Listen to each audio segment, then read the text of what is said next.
Everything you've always wanted to know about real estate, but didn't know who to ask. I'm your host, Angie Stanley. Today we have Kevin Sanderlin, who is a realtor with Keller Williams Realty. We have Enzo Morales with the Guaranteed Rate Lender Group. We have Jasmine Corona with Farmers Insurance. So thanks so much, Kevin, for coming on the show today. Sure, you're welcome. Thank you. So tell me, there's so many realtors out there. What is your story? How did you become a realtor? Why did you want to, jump in this game? Sure. I was around real estate growing up. My parents are real estate investors. So I always got to experience a little bit of what it was like to own a rental property. I remember being young and seeing the rentals and seeing new people come in and out and cleaning up yards and things like that. So I got an early experience at a pretty young age. Now in college, I actually graduated with my bachelor's degree in psychology. I have a genuine just desire to help people, and I think that's really what sticks out compared to other realtors, is my desire to genuinely help people any way that I can. So on one hand, when you hire a realtor, you're hiring a realtor to help you buy a house or help you sell a house. But with me, I actually care about the person and their whole experience. So sometimes you might find me doing things that other realtors won't. For example, maybe taking out the trash when they're out of town or something like that. So, the scope of what I do doesn't just start and stop with the regular real estate services. I'm really trying to help people any way that I can. Wow, yeah, I don't know how many realtors take the trash out when the clients are gone, so that's awesome. Can you tell me, Kevin, how is it different being a realtor today compared to even 5 years ago? Sure, yeah, the real estate market is always changing, especially in the last 5 years. Today, some things that are going on is the buyers are changing a lot, the sellers are changing a lot. Customers are becoming much more knowledgeable because they can access MLS data online. So it's very important as a realtor that I know just as much and more than my customers, because if they're online every day looking at all the inventory, I need to be online every day looking at all the inventory and making sure that I'm up to date just as much as they are. So, with customers being more and more knowledgeable, it's even more important to be at the top of your game as a realtor. So that includes knowing the inventory, knowing about all the schools and the neighborhoods, the latest market trends, what's going on with interest rates and lending, and there's so many different components when it comes to real estate that it's very important to be really up to date.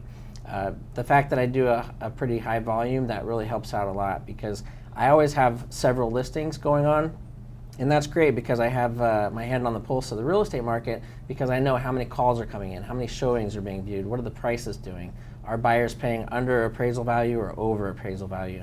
So all of that knowledge and information is extremely valuable when helping out a buyer or a seller. Absolutely, so they have a lot more information at their fingertips, which then means they're coming to you and kind of checking you, making sure you're on your toes and know the same information. So very interesting. So tell me, how do you keep your clients coming back year after year? How do you get your referrals? Because I know that that's such a huge part of being a realtor. Yes, I am very much my business is referral based, so it's very important that I take care of my customers because they do generally call me either if I help them buy a home, maybe it's time for them to sell, or maybe they want to buy a second home or an investment property. So I do often get calls from past clients and referrals from past clients. And the reason why is because, kind of like I said, I genuinely care about them and their whole scenario. So when I'm working with them, they see that I'll go the extra mile to make sure that they're satisfied with the process. So sometimes you have hurdles and speed bumps to come up in real estate. Well, even if something does happen, they can be assured that I'm going to take care of them and make sure that any problems gets resolved in a way that they're satisfied with. So people really appreciate that. Absolutely. And how do you stay in contact with these clients, that you've closed deals with year after year? Yeah, it's definitely, I've been selling real estate for over 12 years now, so there's quite a big list there of past clients and people I've worked with. So, easiest way is by email, and with that I offer different types of monthly newsletters where I can send them either real estate related information or information just on community events, so they can choose if they want real estate stuff or non-real estate stuff. So email is one really good way to keep in touch. Another thing I do is just make sure I call them every once in a while. Hey, how's it going? How's the house? How the family? How the kids? After they've purchased a house, 1 year later, I'll take a look at their value and let them know, hey, if your value has gone up or the value's gone down, or how has your purchase gone so far.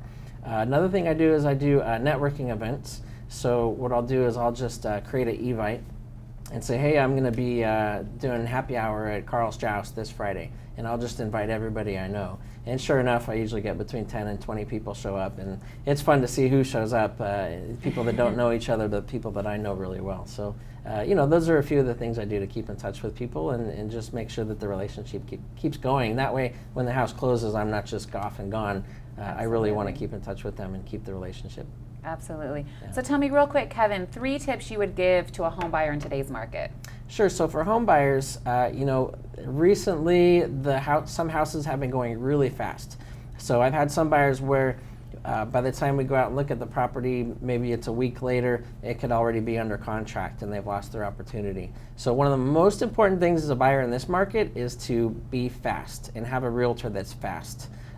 Not every realtor does what I do, where we'll set up the home buyer search criteria, and then the moment that a property hits the market that meets their criteria, boom, they get the email that morning.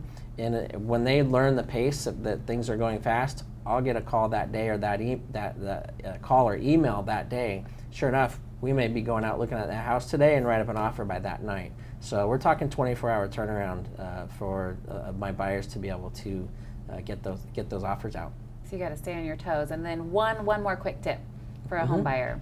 Sure. So the other thing for home buyers is just really stressing the importance of working with a realtor. I've run across a lot of buyers lately who are going directly with the listing agents. You got to keep in mind when you're contacting the listing agent, that listing agent is not looking out for your interest. So sure enough, that listing agent might say, sure, we'll take an offer for $700,000. Well, yeah, he represents the seller. That's what he wants. If I'm your agent, I might recommend $650,000. So hey, save you $50,000 to hire a realtor? Yeah, you betcha. You better work with a realtor. It's representing you. I definitely recommend that as well. Well, thanks so much, Kevin. It was very informative. Thank you. And then next up, we have Enzo Morales with the Guaranteed Rate Lending Group.